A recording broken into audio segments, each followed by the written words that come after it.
presentación. Bueno, pues. Buenas tardes a todos. Muchas gracias por acompañarnos el día de hoy en este conversatorio jurídico. Como ya se les había anunciado previamente, el tema de hoy va a ser el relativo a la cadena de custodia. ¿Qué es? ¿Para qué sirve? ¿Y cómo se realiza? Para ello, pues tenemos a una especialista de la materia que además de que es una gran amiga, es una experta en sistema acusatorio. Desde la implementación del mismo, pues ha llevado a cabo una serie de capacitación a todos los operadores jurídicos, jueces, ministerios públicos, policías, magistrados, bueno, en fin, a todos los que conformamos finalmente el sistema de justicia penal. Quiero darle enormemente las gracias a mi amiga Anaid Campos Galindo por habernos permitido este espacio para compartir con nosotros. Espero que por favor pueda ser de su utilidad en su ejercicio profesional este tema y que finalmente pues la información que obtengan de este conversatorio pues la puedan utilizar en beneficio de cada una de las funciones que llevan a cabo ustedes como operadores del sistema de justicia penal. Sé bienvenida, amiga Anaid Campos. Muchas gracias por acompañarnos. Voy a dar una breve semblanza curricular de ella, porque, bueno, pues decir toda la experiencia que tiene me tardaría muchísimo tiempo, pero para sintetizar un poco, la maestra Anaid Campos Galindo es egresada de la Facultad de Derecho de la Universidad Nacional Autónoma de México, cursó la maestría en Derecho con enfoque penal en la Universidad Tecnológica de México, tiene diplomados en Justicia para Adolescentes y Defensa Internacional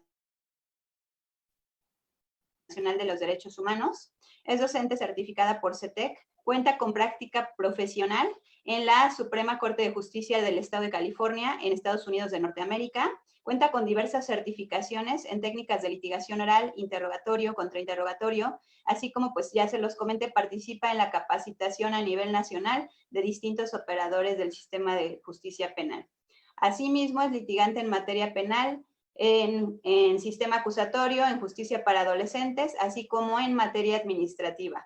Ha colaborado en diversas instituciones, entre las que destacan la Contraloría General de la Ciudad de México, los órganos político-administrativos Benito Juárez y Azcapotzalco, en la Dirección Ejecutiva de Tratamiento a Menores de la Subsecretaría del Sistema Penitenciario, de la Secretaría de Gobierno del Distrito Federal, ahora Ciudad de México, y en el Instituto Nacional de Ciencias Penales.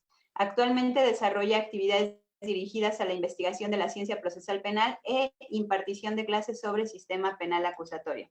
Pues bienvenida, amiga, y bueno, te dejo ahorita en este momento para que pues puedas hablarnos un poquito precisamente de este tema y pues iniciemos evidentemente con la primera pregunta acerca de qué es la cadena de custodia. Muchas gracias. No, muchas gracias a ti, muchas gracias por los elogios, son recíprocos, sabes que te admiro y te adoro. La maestra Anaid Valero y yo hemos sido amigas por un largo rato, hemos compartido capacitación, litigio, cuestiones personales, ha sido una de mis mejores amigas y aprecio mucho estar aquí. Y bueno, pues el Instituto Profesional de Enseñanza Jurídica, con el que he trabajado desde hace muchos años, ha sido siempre satisfactorio para mí poder trabajar contigo y con ustedes en el equipo. Y pues te agradezco muchísimo la invitación. Y bueno, pues qué mejor que hablar de un tema del que tú y yo hemos hablado previamente en muchas ocasiones. Incluso por ahí encontrar un video que tenemos desde hace cuántos años, como 5 años por ahí, que hablamos precisamente sobre cadena de custodia. Y bueno, pues ha sido todo un, ha evolucionado mucho la figura, ¿no? Pero ¿qué es en sí ya entrando al tema y agradeciendo a cada uno de los oyentes que te siguen en tus conversatorios, y agradeciendo a cada uno de los presentes aquí? Veo algunas caras conocidas, por ahí está Pablito. ¿Qué tal? Pues viendo qué es exactamente la cadena de custodia, es algo sencillo en realidad, es un sistema de control en el que se hace un registro de todas las incidencias que sufre un indicio, desde el momento que este es encontrado, ya sea por aportación, localización o descubrimiento, hasta que la autoridad determina concluirla de manera definitiva porque ya no ocupa el indicio, porque ya se agotó el procedimiento o porque de alguna forma de resolución que da que suspende el procedimiento o suspende o que da fin al procedimiento, genera la necesidad de terminarla, ¿no? De darle un destino a los indicios que fueron obtenidos durante la etapa de investigación con el objetivo de permitir el registro de cada actuación que sufre el indicio durante toda la etapa de investigación hasta que la autoridad ya no lo necesita por una situación particular de suspensión del procedimiento o porque termina el mismo y es necesario que se concluya con la guardia de este indicio, ¿no? Eso es básicamente la cadena de custodia. Es más fácil si lo ejemplificamos con algún caso en particular, ¿no? Por ejemplo, pensemos en que un policía de tránsito recibe una noticia criminal de una ciudadana que va caminando en la calle y esta le dice al policía que ha sido asaltada por un sujeto, ¿verdad?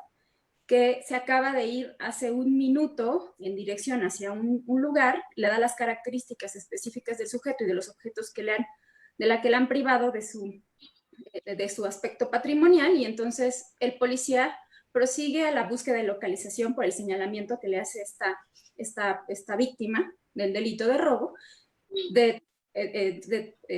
entonces el policía logra dar alcance al sujeto, el que la víctima reconoce precisamente como el sujeto que la acaba de privar de estos objetos, y además trae los objetos consigo, ¿no? Entonces, el policía cuando tiene estas características, estas posibilidades de detener a la persona porque cumple con las reglas de la detención en flagrancia, entonces procede a la detención. Y inmediatamente lo que hace el policía es hacer un acto de investigación que se llama la inspección de las personas, que consiste en lo que en el argot policial se llama como el cacheo, ¿no? Es esta situación de que el policía toca el cuerpo de la persona por fuera, por encima nada más, ¿verdad? No puede desprenderla de sus ropas ni nada. Toca a la persona para verificar si trae consigo los elementos del delito o adicionalmente alguna cuestión que pueda generar un riesgo o daño para la misma persona o para el personal actuante, ¿no? Entonces, vamos a suponer que el policía encuentra el celular que la señorita le dijo que le acababan de robar, ¿no? Entonces, ese momento es en el que inicia propiamente la cadena de custodia. En un caso de detención en flagrancia, por ejemplo, ¿no? Entonces, por ejemplo, ahí estamos hablando de un descubrimiento del indicio, ¿no? Entonces, el policía que descubre este indicio tiene que utilizar las técnicas adecuadas para poder adquirir este objeto sin alterarlo, sin borrar huellas dactilares, evitando que se altere de alguna manera, y entonces para esto el policía tiene que estar capacitado, ¿no? Y contar consigo con una serie de elementos que le permitan hacer un embalaje de este objeto de forma que pueda ser transportado adecuadamente ante la agencia del Ministerio Público cuando ponga a disposición a esta persona que acaba de detener en flagrancia, ¿no? Entonces, cuando en este momento empieza propiamente la cadena de custodia, tenemos que tener muy claro que la cadena de custodia es multiinstitucional y multidisciplinaria. Va pasando de institución a institución, puede ser que participe la policía preventiva y después pase a la policía de investigación y después pase a los servicios periciales en sus diversos laboratorios criminalísticos y después pase a la bodega de evidencia y así sucesivamente, ¿no? Entonces, vamos a hablar que la cadena de custodia entonces es interinstitucional y también multidisciplinaria, porque vamos a encontrar que muchos actores del proceso de investigación y del proceso van a tener acceso a los mismos, ¿no? Entonces, esto es algo que tenemos que entender.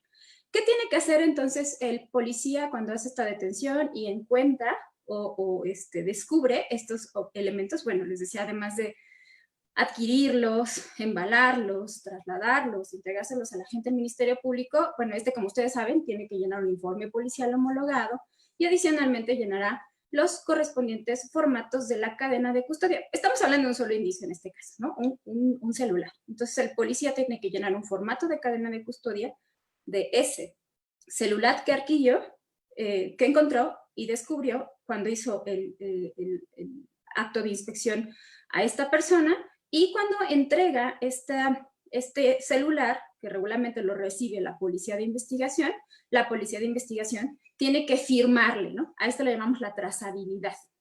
Tiene que firmar de recepción de este objeto y a su vez la policía probablemente lo mande a lo mejor a un laboratorio criminalístico. Pensemos, por ejemplo, que lo manda con un perito evaluador o lo manda con un perito en materia de dactiloscopía para adquirir huellas dactilares, ¿no? Etcétera. Entonces vamos a suponer que va a hacer ambas cosas, ¿no? Entonces, ¿qué tiene que hacer el policía ministerial que recibió? Tiene que entregárselo formalmente al perito. Pensemos que va primero con el perito en materia de dactiloscopía.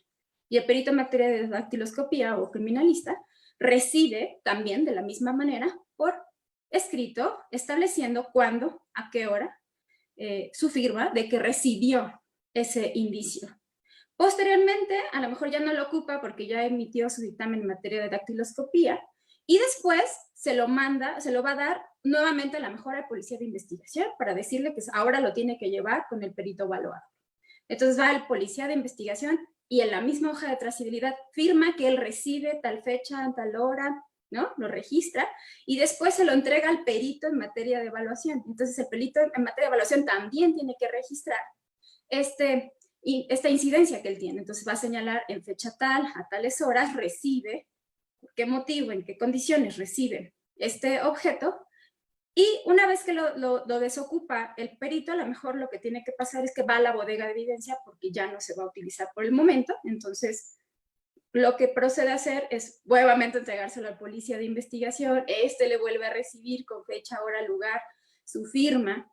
Y después se lo va a entregar al encargado de la bodega de evidencia, ¿no? Donde permanecerá a lo mejor ahí o a lo mejor se le devuelve a la víctima. Pero vamos a pensar que no se lo devuelven a la víctima, ¿no? Entonces, vamos a suponer que se va a la bodega de evidencias y cuando el agente del Ministerio Público lo va a ocupar durante la audiencia de juicio, entonces vuelve a solicitarlo a la bodega de evidencia y el agente del Ministerio Público lo utiliza durante la audiencia y así hasta que el Ministerio Público determina que ya no es necesaria la custodia y puede darle fin a ese indicio. ¿Qué podría ser la devolución, destrucción, etcétera, dependiendo del tipo de indicio que estemos tratando? Bueno, esto sería, por ejemplo, la cadena de custodia en flagrancia. Pero existen otros tipos de supuestos, por ejemplo, la aportación. Resulta que durante una investigación, un particular que sufrió el delito o un testigo aporta algún indicio. Pensemos, por ejemplo, que en mi domicilio tengo un sistema de grabación de circuito cerrado para mi seguridad. Resulta desafortunadamente que afuera de mi domicilio ocurre un incidente, por ejemplo, un homicidio, ¿no? Toquemos madera, porque eso nunca ocurra, pero resulta que la gente de policía ministerial hace una inspección en el lugar y resulta que encuentra, que busca y observa que en mi domicilio hay un sistema de circuito cerrado. Entonces, en estos casos, por ejemplo, me entrevista, ¿no? Toca mi puerta y me entrevista y me dice que si funcionan las cámaras, que yo sí graban, sí graban, ¿sabes? Si se grabó de este día, déjenme revisar, sí se guardó, ¿no? Suponiendo que yo tengo el aparato de grabado, ¿no? Y entonces, yo le digo, voluntariamente le digo al policía de investigación, ¿quiere que le dé el video? Y él dice, sí, por supuesto. ¿Qué tendría que hacer el policía? Bueno, llamar a un perito, preferentemente en informática, o una policía capacitada y especializada para poder llevar a cabo este tipo de procedimientos, que se presenta a mi domicilio, sustraer la información y hacer una cadena de custodia de aportación, de que yo estoy entregándole a ese policía, a ese perito, voluntariamente este indicio, que es un video en el que se puede observar alguna cuestión importante del hecho delictivo, ¿no? Entonces, esa sería la aportación y pasa exactamente lo mismo, ¿no? Entonces, yo entrego, recibe el policía de investigación, a su vez se lo pasa al perito en informática. Perito en informática, una vez que deja de utilizarlo, puede conservarlo o mandarlo a la bodega de evidencia y entonces se tiene que seguir el mismo procedimiento, ¿no? Exactamente el mismo. Habría que firmar cada una de las personas que interviene, que tiene contacto con este indicio, tendrán obligatoriamente que firmar, señalar fecha, hora, y señalar cómo es que recibe el indicio para especificar en el registro que eso ocurre, ¿no? Es decir, entonces no puede pasar que un operador del sistema toque o pase por sus manos un indicio sin que exista el registro, porque eso rompería la cadena de custodia. La cadena de custodia se puede romper única y exclusivamente cuando se dejó de registrar una incidencia sobre ese indicio del que estamos tratando. Entonces, esa es la única manera en que realmente se puede romper la cadena de custodia. Y finalmente,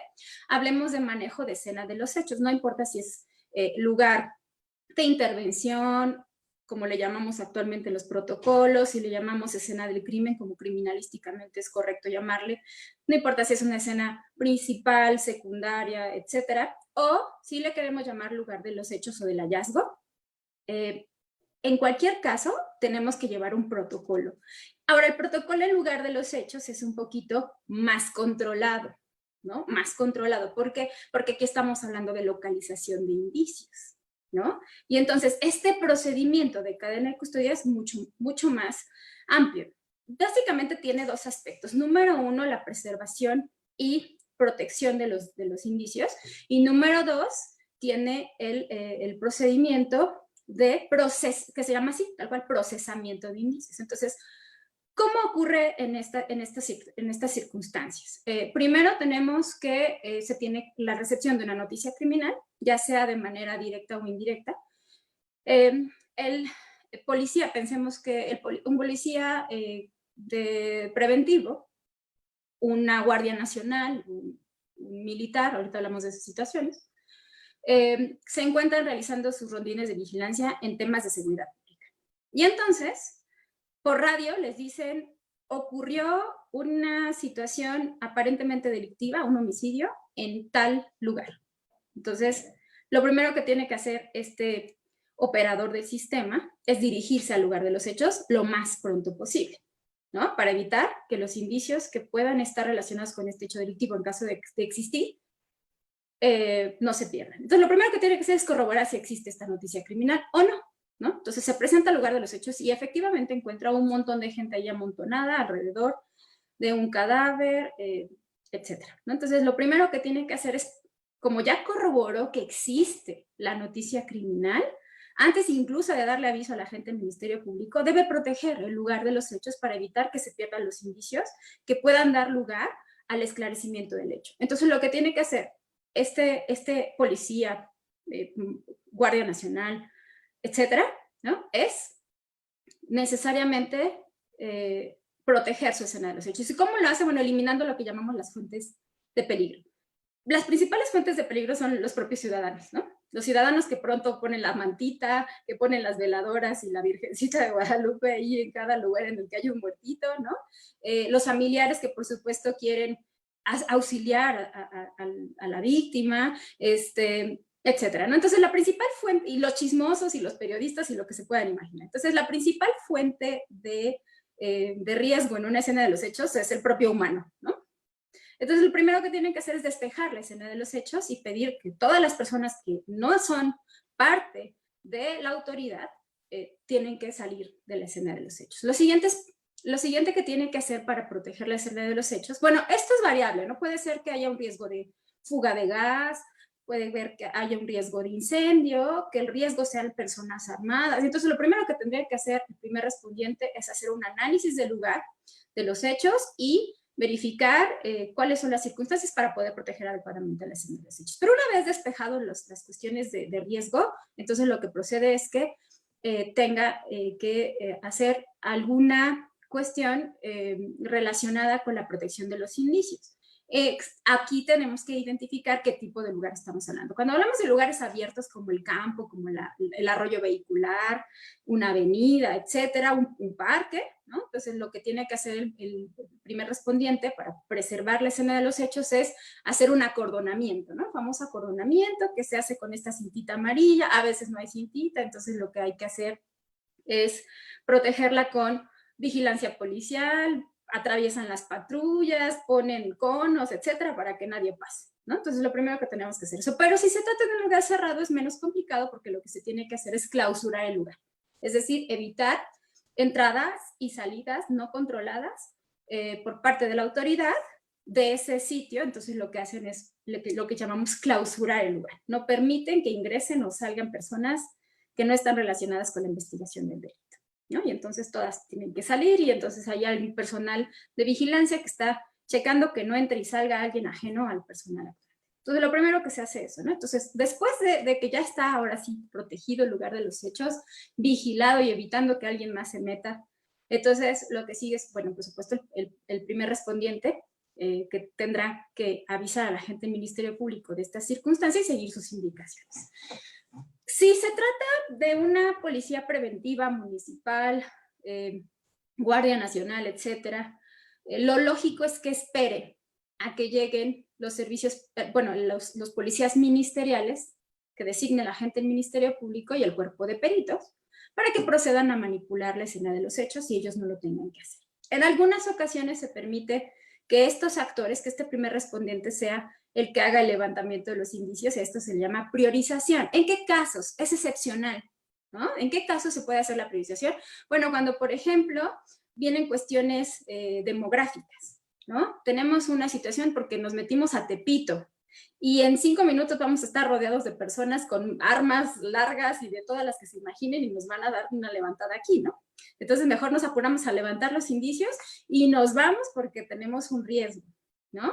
O el siguiente podría ser cuestiones de lluvia. Entonces usted sabe, ¿no? De pronto va a llover muy fuerte. ¿Y qué va a pasar con los indicios biológicos? Pues se van a perder. Entonces hay que levantarlos lo más pronto posible. Por eso es que las policías tienen que estar capacitadas.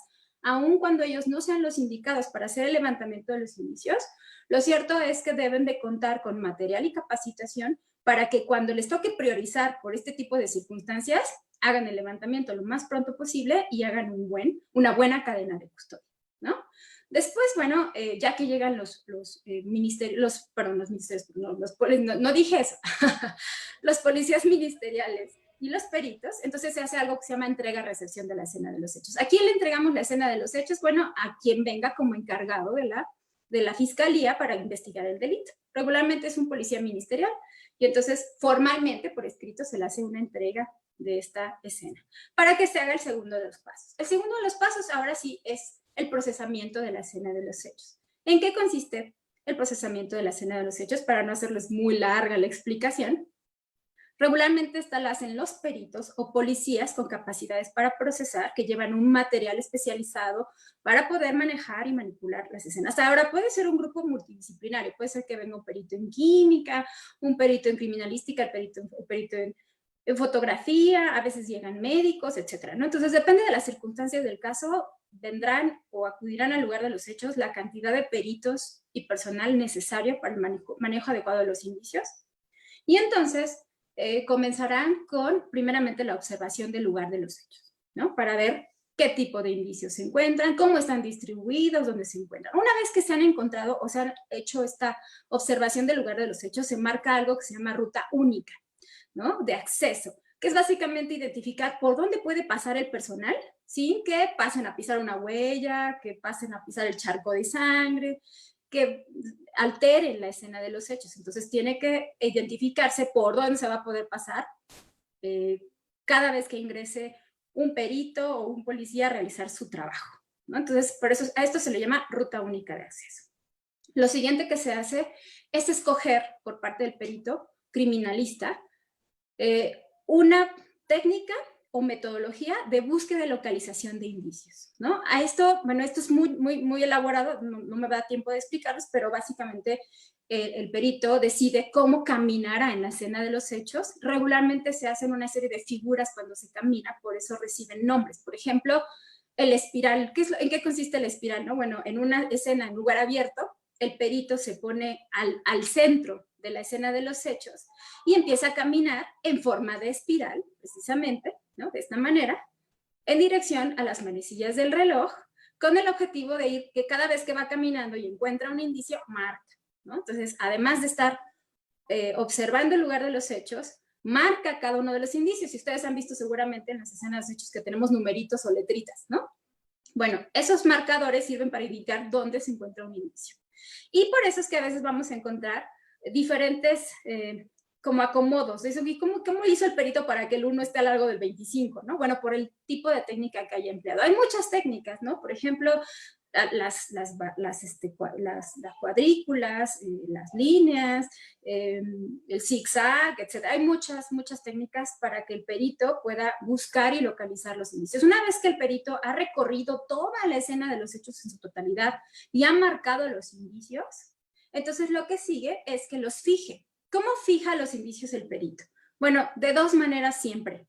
Una por escrito, a través del mismo informe policial homologado, en el que viene un apartado en el que se hace un catálogo, ¿verdad?, de los indicios que se encontraron en el lugar de los hechos. Vamos a suponer que en esta escena de los hechos se encontraron 10 indicios. Entonces, el perito tiene que hacer una lista de 10, ¿no? 1, cadáver de sexo masculino de aproximadamente características, ¿no? Posición, etc. 2, lago aparentemente hemático, o a lo mejor ya llevan los dispositivos técnicos adecuados, los reactivos, para identificar qué sangre desde el lugar de los hechos, y puede señalar, ¿no? Lago hemático de tales dimensiones, ¿no? Segundo indicio. Tercer indicio, arma de fuego, ¿no? Cuarto, y así, los 10. ¿Qué tiene? Esa sería la fijación escrita, y tiene que corresponder con el segundo tipo de fijación, una fijación fotográfica. La fijación fotográfica tiene 3 grandes aspectos. Tiene 3 tipos de fotografías. Fotografías que le llamamos panorámicas, fotografías medianas y acercamientos o grandes acercamientos. Vamos a hacer rápidamente una distinción. Una fotografía panorámica permite identificar con esa serie fotográfica dónde se encuentra localizado el lugar de los hechos. Entonces podemos identificar la calle, el número frente al que se encuentra, la colonia, qué hay al lado, las casas de al lado, etc. No importa si es lugar abierto o cerrado, siempre se tiene que hacer una fotografía panorámica que permite identificar dónde se encuentra el lugar de los hechos, de manera que si alguien quiere corroborar la existencia de ese lugar, sin problema pueda llegar, ¿no? Número 2, las fotografías medianas. ¿Qué son las fotografías medianas? Una vez que ya están marcados los indicios con sus numeritos o letras, es indistinto. Lo que procede es que se hace una fijación fotográfica para identificar la distribución de esos indicios en general y qué relación tienen uno con los otros. Entonces, desde varios ángulos, el fotógrafo se para en la escena de los hechos y toma fotografías que permiten identificar la totalidad de los indicios desde diferentes ángulos para identificar su distribución en la escena de los hechos. Esto permite cuestionar muchas cosas en el proceso, ¿no? Y, por último, vamos a los acercamientos. Los acercamientos es la toma fotográfica de cada uno de los indicios. En el ejemplo que tenemos 10 indicios. Entonces, tiene que haber por lo menos 10 fotografías, una con un par de características. Cada fotografía de indicio en particular tiene que tener un parámetro de medición. Entonces, normalmente lo llamamos testigos métricos. ¿Qué es un testigo métrico? Por ejemplo, si yo encuentro este celular en la escena de los hechos, lo que tengo que hacer es tomar una foto con una regla para que establezcamos cuánto mide el objeto. Si encuentro un indicio, un lago hemático, entonces tiene que verse cuánto mide el lago hemático. Porque no sé si a ustedes les pasa, pero las fotografías son engañosas. No sé si les pasa, pero ustedes ven un perfil en Facebook y dicen, ay, esta chava está bien flaquita, bien ojona, ¿no? O el chavo, ¿no? Está súper musculoso. Y cuando uno lo conoce en persona, de todo, ¿no? Pero pasa lo mismo con los indicios. O no sé si les ha pasado, a mí sí me ha pasado pedir por internet un objeto que creo que es grande y me mandan una cosita así, ¿no?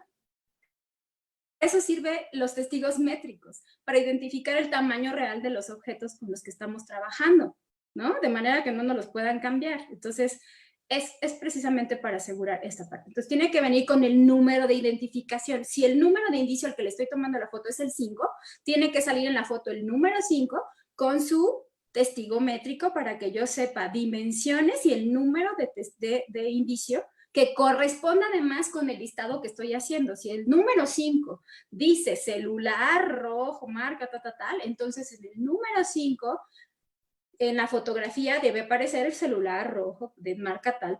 Tiene que haber una perfecta correspondencia por principio de mismidad, ¿no? o de mismicidad, como algunos lo conocen. Es el mismo objeto que describo, el mismo objeto que encontré en la escena de los hechos, es el mismo objeto con el que trabajó el perito, es el mismo objeto con el que se produjo este dictamen pericial y es el mismo objeto que está en la audiencia de juicio, ¿no?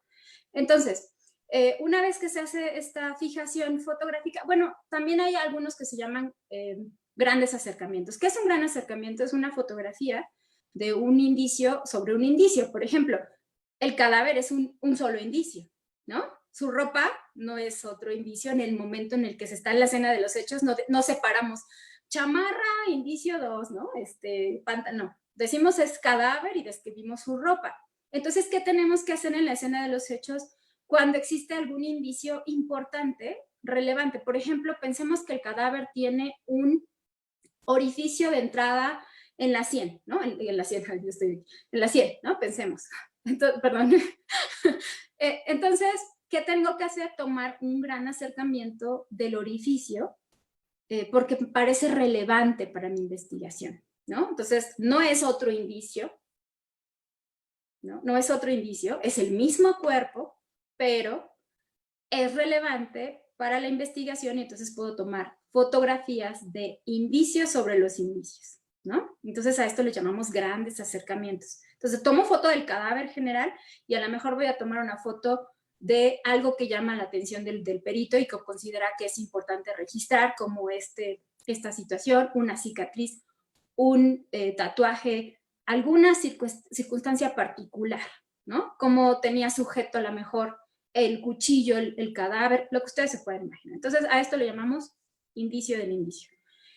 Y eso amerita un gran acercamiento. Una vez que se han hecho estas fijaciones, entonces ahora sí, el perito puede proceder a levantar los indicios. ¿Qué significa levantar los indicios? Bueno, llevárselos del lugar y trasladarlo ¿a dónde? Pues a donde corresponda. Puede ser a la bodega de evidencia o puede ser a los laboratorios criminalísticos. Entonces, ¿cómo se hace el levantamiento? Esto es variadísimo. Y cada tipo de indicio requiere una técnica. Si es un indicio biológico, pensemos sangre, bueno, requiero instrumental especializado para hacer el levantamiento y no me voy a llevar todo el lago hemático, ¿no? Tomo una muestra suficiente que me permita que pueda yo llevar a cabo una cantidad básica de muestras para que yo pueda identificar el tipo de indicio en el que estoy trabajando, ¿no? Entonces, el perito tiene que saber cuánto tiene que tomar de esa sangre, ¿no? Por ejemplo, tiene que saber cómo lo traslada de manera que no pierda su eficacia probatoria, que llegue y sea todavía útil para el perito, ¿no? Que no lo altere, que no lo eche a perder, porque es posible que un mal manejo de la evidencia eche a perder. ¿Cuántos casos en los que ustedes han trabajado no encuentran, por ejemplo, que el policía embaló un arma en una bolsita de plástico, que no está mal, pero cuando le hacen el dictamen pericial en materia de dactiloscopía no hay huellas identificables porque las manosearon tanto, ¿no? Que ya no pudieron encontrar ni una sola huella útil. Hay un montón, dice el perito, es que está tan manoseada que ya no pude identificar ni siquiera un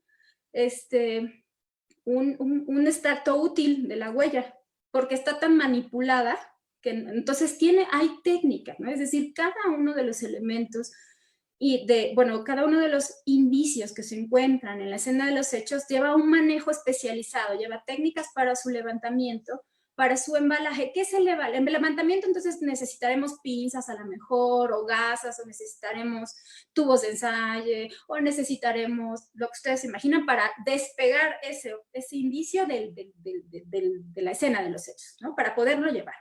Y lo que sigue además que lo acompaña es el embalaje, famoso embalaje. ¿Qué es el embalaje? El embalaje básicamente consiste en poder, tiene como fin proteger al indicio de manera que yo pueda trasladarlo de manera segura y que no pierda su eficacia probatoria. Entonces, cuando yo hago el levantamiento de un indicio, lo que tengo que procurar es que al momento de trasladarlo no se altere, se rompa, se destruya o se pierda, ¿no? Bueno, eso llega a pasar, no sé cómo pasa, pero a veces se pierden los indicios, ¿no? Se asegura una cantidad específica de droga y llega a la mitad, ¿no? ¿Quién sabe cómo pasa eso? Pero bueno, el tema es que la cadena de custodia lo que tiene que asegurar precisamente es que los indicios que estamos recolectando puedan ser trasladados de forma segura, ¿no? Por ejemplo, pensemos que es un objeto que se puede romper. Bueno, entonces se tiene que proteger de tal forma, empacar de tal forma, que cuando yo lo traslado y lo entrego con el perito, siga intacto. no se haya roto, no se haya quebrado. Si obtuve un indicio de tipo biológico, que a la mera hora no se haya roto el tubo de ensayo donde lo traía y se haya derramado, se haya contaminado con otra sustancia, etcétera. Lo mismo pasa con las armas de fuego, ¿no? Que no se vaya a activar el arma de fuego en la cajuela, porque ha pasado, porque va así, ¿no? La cajuela en Bachelandia, con eso de que en México todo es Bachelandia, ¿no? Entonces, se llegan a activar y entonces llegan a haber incidentes. Entonces, todo ese tipo de situaciones generan que el perito tiene que tener la técnica suficiente y los conocimientos suficientes para saber cómo va a empacar adecuadamente el indicio para que se traslade y llegue perfectamente sano y salvo como lo encontré, y además que sea utilizable, que sea todavía eficaz. Porque va a pasar, y ha pasado seguramente, les ha pasado en algún caso, que cuando llega la agencia del Ministerio Público y lo mandan a los servicios periciales, dicen, es que esta muestra no me sirve. No me sirve porque una no es suficiente, porque ya está contaminada, porque no le pusieron tal reactivo y tenía que haberse puesto tal cosa y entonces se echó a perder y ya no sirve, ¿no? Y entonces esto genera obviamente responsabilidad a quien haya hecho este procedimiento de obtención de indicios. Entonces, la capacitación en este tema es importante. Por eso es mejor que los peritos o el personal especializado lleve a cabo este levantamiento de los indicios, porque ya cuentan con los conocimientos necesarios para poder evitar la alteración, ¿no? Y una vez que, bueno, es recolecta el indicio, entonces se traslada y empieza el tema de la trazabilidad, ¿no? Es decir, yo lo recolecté, soy perito. Yo soy el primer eslabón de la cadena de custodia. Lo que sigue entonces es que yo se lo voy a dar al policía de investigación encargado con el objetivo de que a su vez, me firme de que yo le estoy entregando el indicio en ciertas condiciones. Lo que pasa en el traslado no es mi culpa, dice el perito, ¿no?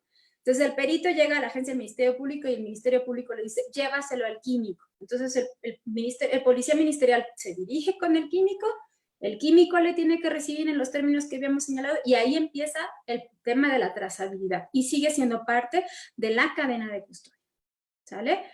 Ya me extendí mucho, tocallita, la respuesta, pero es que la cadena de custodia no se puede resumir en un concepto como tan sencillo, ¿no? Pero de manera muy general, esa es la cadena. No, pues al contrario, muchas gracias. Como tú lo comentas, pues es un tema bastante interesante que efectivamente pues no es nada más para abordarlo en tan poco tiempo. Fíjate que ahorita de lo que tú comentabas, a mí me surgen algunas preguntas en torno a este tópico. Y sobre todo porque quiero que queden muy claras para los operadores, porque es una cuestión que finalmente va a incidir sobre su práctica cotidiana en lo que ellos realicen. Nos hablabas en la parte de la cadena de custodia, cómo se da precisamente esta trazabilidad, y tú nos hablabas de los registros que se tiene que hacer, ¿no? De cada uno de los que tengan contactos con la cadena de custodia. Es muy común, y tú lo sabes, que una cuestión es una entrega formal y otra es una entrega material como tal del indicio. Entonces me gustaría que ahí como que aclararas a qué se refiere una y otra para que pues evidentemente todos puedan tener un panorama más amplio de esto.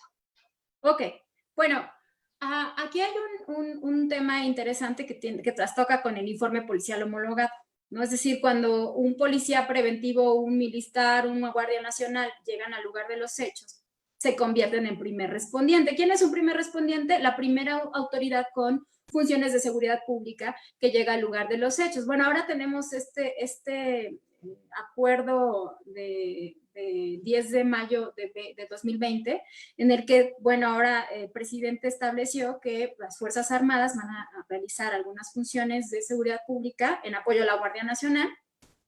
Y entonces, bueno, estos primeros respondientes tienen la obligación de, ya habíamos dicho, ¿no?, de corroborar la noticia criminal, preservar la escena de los hechos, etc. Pero cuando llaman a la gente del Ministerio Público, porque es obligación actuar bajo mando, no importa si son ejército, marina, si son Guardia Nacional o policía, siempre tienen que coordinarse con el Ministerio Público. Eso no cambia, no importa la institución en la que pertenezcan. Entonces tienen que llamar al Ministerio Público y le va a dar la instrucción de que priorice y haga él mismo el levantamiento o espere a que llegue la policía ministerial y los peritos. Ahora, esta es la entrega a la que me refería y esa es la entrega formal. Es decir, una vez que llega el encargado de la escena, del manejo de la escena de los hechos, que es el policía ministerial encargado y el perito encargado, se hace una entrega formal de la escena de los hechos. Y es precisamente llenado de este apartado en el informe policial homologado. Entonces, esta es una entrega formal, ¿no?, de la escena de los hechos. Eso no quiere decir que el primer respondiente ya se puede ir a su casa o va a seguir trabajando, ¿no? Se tiene que quedar y tendrá que acompañar en todo lo que se necesite y auxiliar. Pero ese es un primer momento de entrega, una entrega formal, ¿no?, de la escena de los hechos.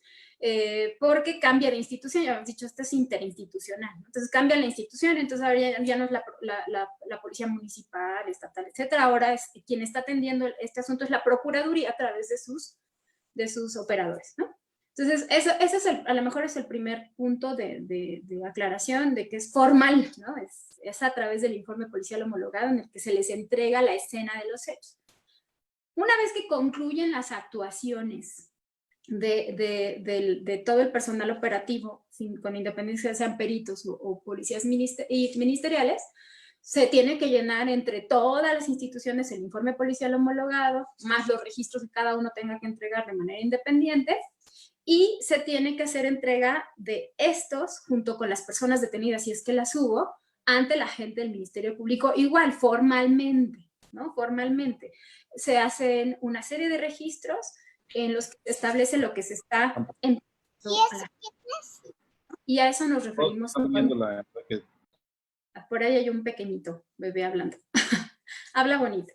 Bueno, y entonces tiene que entregársele formalmente a la gente del Ministerio Público el informe policial homologado con todo esto, ¿no? Con todos los registros, con todos los anexos que lleva el informe policial homologado, entre ellos las cadenas de custodia de los indicios, ¿no? Es decir, no vamos a entregar un solo formatito de trazabilidad por 10 indicios, sino que a lo mejor por la naturaleza de los indicios se tuvieron que hacer 10 formatos de trazabilidad y entregar en diferentes áreas estos objetos junto con su cadena de custodia, le llamamos al de trazabilidad, ¿no? No sé si va por ahí la pregunta o a ver, cuéntame, tocallita, ¿cómo vamos? Sí, de hecho era lo que quería que entendieran porque efectivamente, como tú lo comentas, hay ocasiones que la entrega únicamente se da a través precisamente de estos formatos, en el cual es una entrega formal, pero materialmente puede ser que el indicio se encuentre, como lo comentabas también, en la bodega de evidencias, ¿no? No significa que tenga el indicio, que se tenga el indicio en ese momento en el que se va a hacer, en este caso, pues esa entrega formal, ¿no? Como tal. Entonces, creo que esto es importante porque muchas veces se pierde la idea de dónde se encuentra el indicio o creen que por hacer la entrega formal finalmente hay una alteración dentro de la cadena de custodia porque consideran que no se llevó también materialmente, lo cual pues finalmente no es así, ¿no? O sea, creo que sí es importante destacarlo para que también pues sea del conocimiento general. Ahora, pues a mí me surge también otra cuestión que creo o considero que ya en la parte de la práctica profesional es muy común y que por eso sería relevante que se hiciera también una acotación en ese sentido. Tú nos hablabas hace un momento de lo que es esta cadena de custodia cuando se da por parte de algún sujeto, pero lo aporta, ¿no? Y nos ponías el ejemplo de los videos, ¿no? Que es muy común que alguna persona grabó, hace la aportación y en ese sentido, yo sí me gustaría que nos hablaras un poquito en torno a cuando no se obtiene de la fuente como tal el indicio, ¿qué pasa con la eficacia probatoria? Porque yo he advertido ante diversos órganos jurisdiccionales e incluso forma parte de la argumentación en muchas ocasiones, principalmente del Ministerio Público, que esa aportación que se da no genera una certeza como tal del origen del indicio.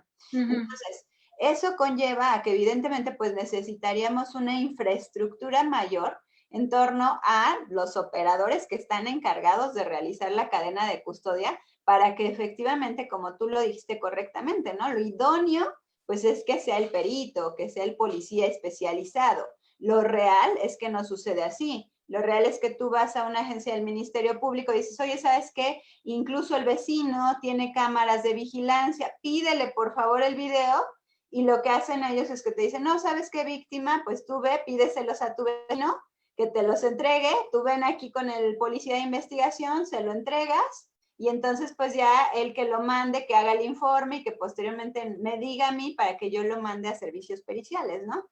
Entonces, Claro. como ahí, como tal, se tiene como una aportación de dato de prueba.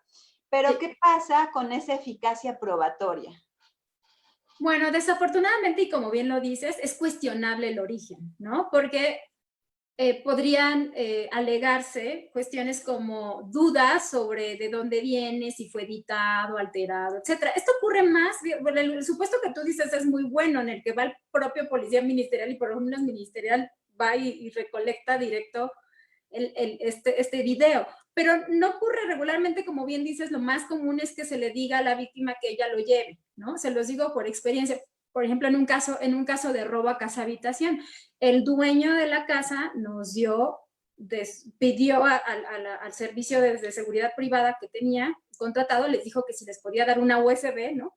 Con un par de videos donde se ve clarito la cara de estos cuates que se metieron a su casa y se ve clarito el carro, las placas, bueno, ya saben, el cinismo está con todo con estos temas. Y entonces, nosotros lo que hicimos fue cometimos ese error precisamente, decirle, sí, gracias. Entonces, lo que hice fue hacer, fíjense bien, un escrito dirigido al Ministerio Público, en el que yo le entregaba anexo la USB. Entonces, más adelante, ya cuando revisé la carpeta de investigación, lo que hicieron fue que el policía ministerial hizo una cadena de custodia señalando que había sido aportado por escrito, por qué fecha y todo, hizo un pequeño acuerdito ahí que decía que se había aportado por parte del representante de la víctima y demás, ¿no? Y efectivamente, cuando más adelante en la audiencia efectivamente de vinculación, el abogado defensor efectivamente señala y dice, bueno, pero es que pues ¿quién de dónde sacaron esos videos, no? Pues es que nos lo entregó la empresa, ¿no? Ajá, pero ¿cómo seleccionó la empresa? O sea, en calidad de que la empresa seleccionó qué fragmentos, porque no estaba completo tampoco, ¿no? O sea, toman como los fragmentos más importantes de la escena, ¿no? Y entonces donde se ven las caras y hacen una serie como de fotografías, hacen la chamba de un perito en informática, no la empresa, pero efectivamente cuestionan y dicen, pues que ni lo ponen completo, realmente no sabemos quién lo sustrajo, es dudoso, etcétera. Y en ese momento se señaló que no se estimaba, ¿no? No se estimaba el dato de prueba que en ese momento se había señalado. Entonces, esa parte que señalas es totalmente cierta. ¿Qué es lo adecuado? Lo idóneo para que haya una eficacia probatoria es que el mismo perito acuda a la fuente, lo obtenga y garantice en qué circunstancias se encontraba ese objeto. Lo que pasa también, por ejemplo, con el tema de aportación que hacemos a veces los abogados. Por ejemplo, tenemos una conversación de WhatsApp, ¿no? Y en vez de entregar el teléfono para que se sustraiga la información digo, no los culpo, ¿no? Nadie quiere entregar sus comunicaciones privadas, pero lo adecuado es que el perito sustraiga la conversación del WhatsApp y no que uno le imprima los pantallazos, ¿no? Porque entonces vienen una serie de cuestionamientos y de dudas de si realmente está completa, si fue alterada, si fue borrada. El perito en informática puede señalar claramente si fue alterado, modificado, borrado, etcétera, pero no lo podemos garantizar como personas particulares, y entonces lo mejor es acudir con el Ministerio Público a que lo haga. Ahora, he visto también que desafortunadamente, seguramente por tanta chamba que tiene el fiscal, a veces le dice la víctima, oiga, ¿cuándo va a ir a mi casa a sacar, ¿no? el video? Sí, ya cité al perito y el perito nunca va y cosas por el estilo, ¿no? Y se agotan tiempos, etc. Entonces, lo que se tiene que tener es como poner mucho más atención en que lo adecuado o lo más eficaz para el medio de prueba en que se convierte este indicio es que directamente vayan a la fuente el personal especializado, que puede dar razón del origen, características, circunstancias, sin que sea cuestionado, ¿no? Ok, muchas gracias. Otra pregunta también que surge, porque digo, definitivamente, insisto, este tema es bastante apasionante y quiero como destacar pues los aspectos más comunes, ¿no? Entonces creo que son los de mayor utilidad, sobre todo pues para los operadores. ¿Qué pasa precisamente con esta cadena de custodia cuando la defensa desea tener acceso a un indicio para elaborar los propios dictámenes que en su caso puedan servir para su estrategia de defensa? ¿Qué sucede ahí? Porque es muy común, ¿no? Que dicen, oye, ¿sabes qué? Pero tu perito, bueno, el perito no es como tal o no forma parte como tal de alguna institución, ¿no? No es de la Fiscalía, no es de la Guardia Nacional, no es de la Policía, o sea, no forma parte de una institución, es un perito particular, privado. Entonces, en ese sentido, ¿cómo se debe de llevar a cabo ahí? O sea, ¿realmente hay una continuación, esta trazabilidad dentro de la cadena de custodia?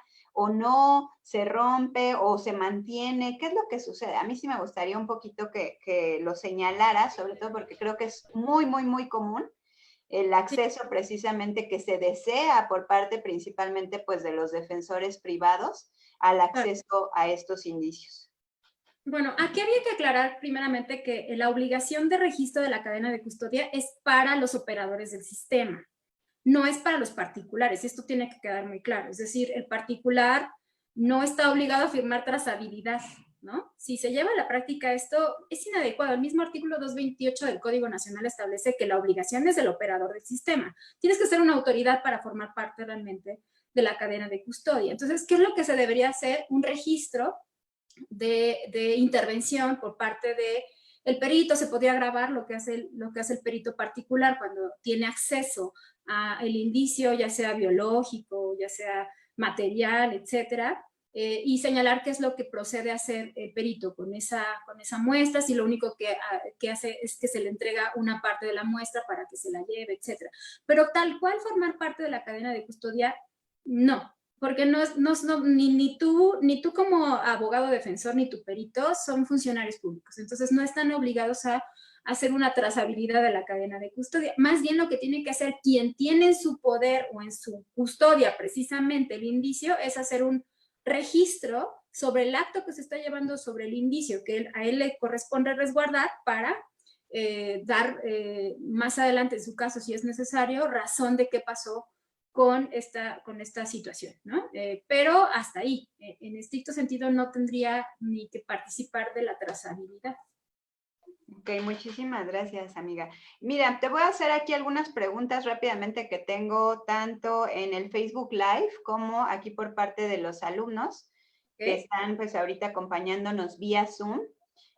Nada más pido, por favor, Pablo me comentó que quería participar, pero no me ha escrito su pregunta. Entonces, Pablo, la puedes ir escribiendo, por favor, en lo que leo otra.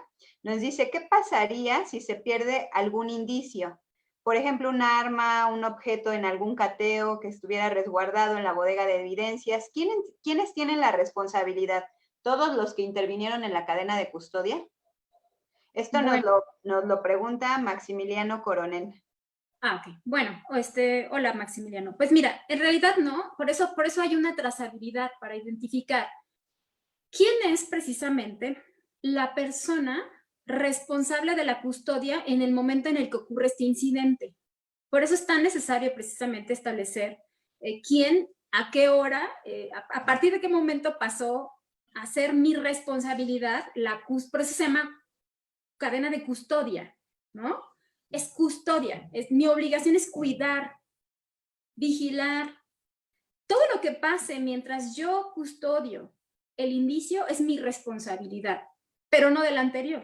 Es única y exclusivamente de a quien le ocurre el incidente. Pensemos, por ejemplo, que yo, a Anaí, le entrego a mi tocallita, Anaí Valero, ¿no?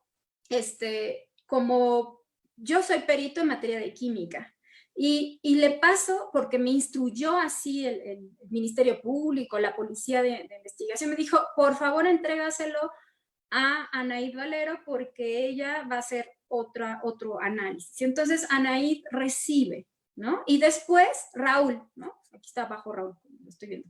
Hola, Raúl, ¿no? Entonces, Raúl también tiene que recibir, entonces, de Anaid Valero, por ejemplo, prendas, ¿no? Ropa. Y entonces, Raúl es el encargado de la bodega de evidencia. Y entonces resulta que en algún momento la gente del Ministerio Público ya le toca litigar el asunto y va a la audiencia de juicio y entonces le dice a Raúl, mándame, ¿no? De esta carpeta de investigación el indicio tal consistente en las ropas.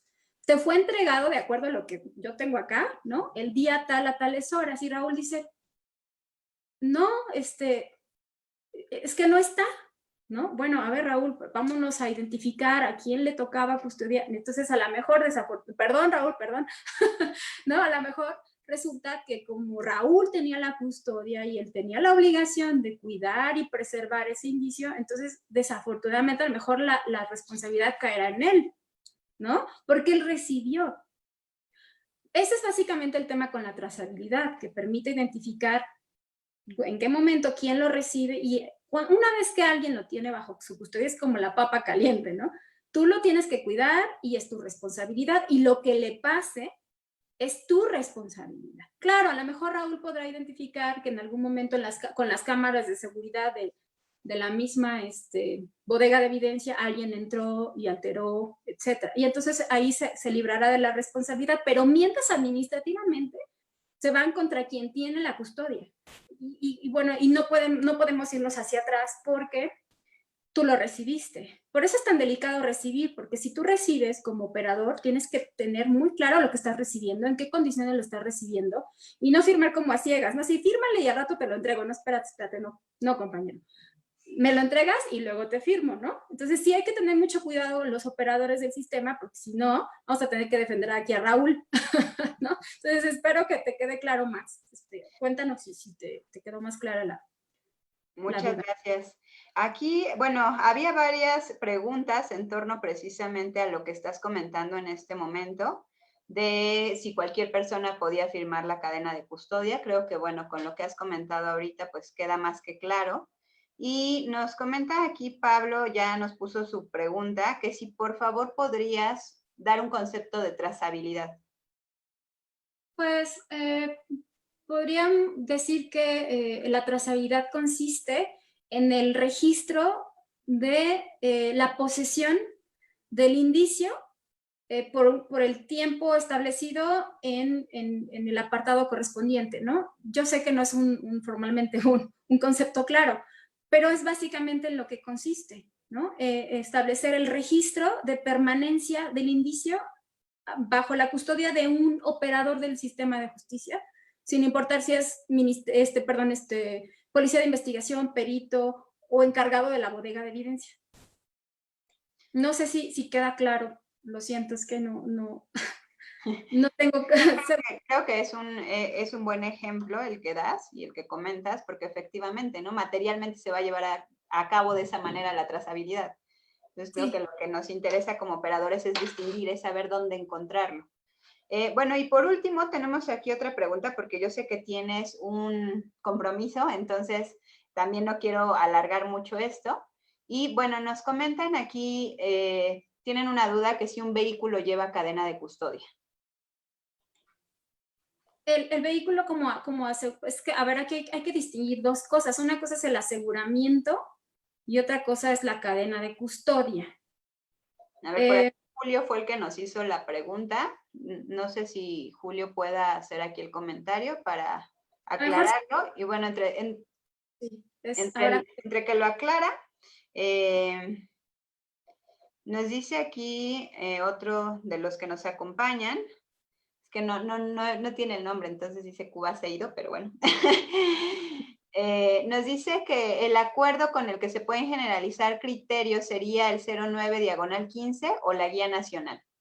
Bueno, aquí hay que tener claro algo. Lo que buscó la guía nacional era homologar criterios, más que nada homologar criterios. Es decir, la guía nacional no es vinculante.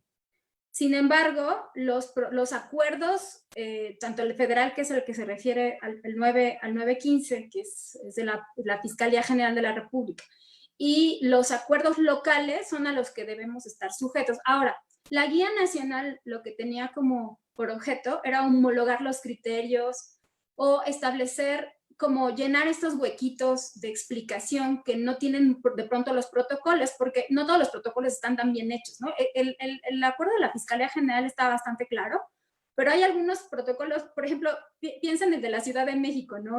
Tocayita, está bastante ambiguo, o sea, no es claro en algunos puntos. Entonces, lo que buscó la guía nacional de cadena de custodia fue como ilustrar, homologar criterios de manera que fuera como, por eso se llama guía, ¿no? Como un apoyo a los protocolos ya establecidos por las entidades federativas. La guía no vino ni a abrogar los acuerdos generales locales o el federal, sino simplemente vino como a complementarlo. Entonces la guía es como un complemento del protocolo, porque muchos protocolos son como muy ambiguos o no son claros, incluso algunos son hasta confusos. Entonces lo que pretende la guía es eso, ¿no? Dar apoyo a que el operador ocupe la guía como una especie de soporte para entender mejor, porque la guía es bastante clara, ¿no? Entonces, no sé si queda claro esta parte, pero la guía no es como vinculante específicamente a alguien, sino que busca apoyar, por eso se llama guía, ¿no? Ok, muchísimas gracias. Y ya por último, para concluir, pues aquí Julio nos pregunta, bueno, nos hace el comentario que lo que sucede es que los ministerios públicos solicitan respecto de los vehículos cadena de custodia. Y entonces ahí a él le genera la duda porque considera que es un aseguramiento de gran tamaño. Sí, bueno, es cierto, tiene razón Julio. En la práctica yo he visto carpetas de investigación que tienen al vehículo asegurado y con cadena de custodia. Al final de cuentas es un criterio, no pasa nada, ¿no? Pero realmente lo que procede con un vehículo es un aseguramiento, ¿no? Realmente lo que se tenía que hacer con un vehículo es asegurarlo para que podamos, por ejemplo, en su momento devolverlo con las reglas específicas de los aseguramientos. Y el aseguramiento además tiene un registro bastante parecido o efectos bastante parecidos a la cadena de custodia, como por ejemplo se establece condiciones, se puede hacer fijación fotográfica, etcétera, para perfeccionar el registro del aseguramiento. Y las reglas de los objetos asegurados son totalmente distintas, ¿no? Porque, por ejemplo, pueden ser devueltos, pueden ser destruidos, etcétera, ¿no? Y la cadena de custodia es independiente. Por ejemplo, pensemos que se asegura un tráiler bueno, se detiene un tráiler en la frontera con droga, ¿no? Imaginemos que está lleno de jitomates con premio, ¿no? Y entonces se hace el aseguramiento. Y entonces, ¿qué es lo que hacen? ¿A poco el Ministerio Público va a pedir que se guarden todos los jitomates rellenos en la bodega de evidencia? Ni cabe, ¿no? Pues es un tráiler. Entonces, ¿qué es lo que se hace? Bueno, se toman las muestras, sobre esas muestras se toma cadena de custodia y sobre el tráiler se hace un aseguramiento, porque en una de esas la empresa, que es perfectamente legal y tiene un giro legal y puede decir, yo autoricé trasladar jitomates, si traían premio, pues no es mi bronca, ¿no? Y entonces se le pueden devolver a la empresa su vehículo. Entonces, a mí me parece que en el caso, y coincido con Julio, debían trabajarse con aseguramientos y no con cadena de custodia. Pero si se trabaja con cadena de custodia, entonces tendremos que asegurarnos que cuando se haga la devolución también se cancele la cadena de custodia y se establezca que se pone fin a la misma porque se devolvió el indicio, ¿no? Entonces nada más habrá que identificar, porque son cuestiones administrativas y son criterios internos de las procuradurías. Entonces ahí no nos podemos desafortunadamente meter. Coincido con Julio en el tema de debería asegurarse, no hacerse cadena de custodia, pero si se hizo cadena de custodia solamente habrá que pedir la devolución. Ahora, ese es un tema. Si no se hace aseguramiento y se hace cadena de custodia, sí genera un problema, porque entonces, ¿cómo pides la devolución? ¿Cómo das pie a las reglas del aseguramiento para la devolución? Ese sí es un tema, ¿no? Ese sí es un problema. Cuando no piden la devolución o ya lo abandonan, bueno, no pasa nada si se queda con cadena de custodia, le darás fin en el momento correspondiente. Nada más pongan atención de que si están pidiendo cadena de custodia, también hagan el aseguramiento. Claro. Pues muchísimas gracias, maestra Anaid Campos, amiga. Se me hace raro llamarte así, Ya sé. por la confianza que existe. Definitivamente pues fue un tema bastante enriquecedor para todos. Veo que en Facebook hay muchos comentarios saludándote, obviamente felicitándote por la ponencia que acabas de dar. Fue una hora, un poquito más de una hora que disfrutamos todos. Creo que el gusto es generalizado. Pues yo te agradezco enormemente. Los invito también a que por favor en la página pues estén atentos a nuestra oferta académica. De hecho, la maestra Naid Campos nos va a acompañar en un diplomado que va a ser enfocado precisamente a todos estos aspectos, tanto periciales como jurídicos. Entonces, pues espero que la puedan acompañar. Va a estar impartiendo 3 módulos para que pues también estén al tanto de la oferta académica del Instituto Profesional de Enseñanza Jurídica. Pues mil gracias, amiga. Ya te dejo que atiendas tus ocupaciones. Entonces te agradecemos enormemente y pues posteriormente esperamos que nos puedas acompañar en otro tema que tú nos propongas y que sea evidentemente pues del interés generalizado como en este caso. Muchas gracias a ti por la invitación. Sabes que siempre es un gusto compartir contigo en cualquier espacio. Y bueno, pues muchas gracias por la atención de todos los participantes. Ojalá hubiera sido más amplio, ¿no? Porque de pronto ahí quedan muchas cosas, pero esperemos que haya servido, aportado en algo. Muchas gracias por su atención, chicos y chicas, y bueno, esperemos vernos pronto en estos espacios o en otros académicos. Mil gracias, bueno. Cuídense mucho, que estén muy bien, excelente noche, que descansen. Gracias, que descansen. Gracias, maestras. Un saludo, licenciado Jorge. Hola, Jorge. Saludos. Doc, un abrazo. Bonita noche.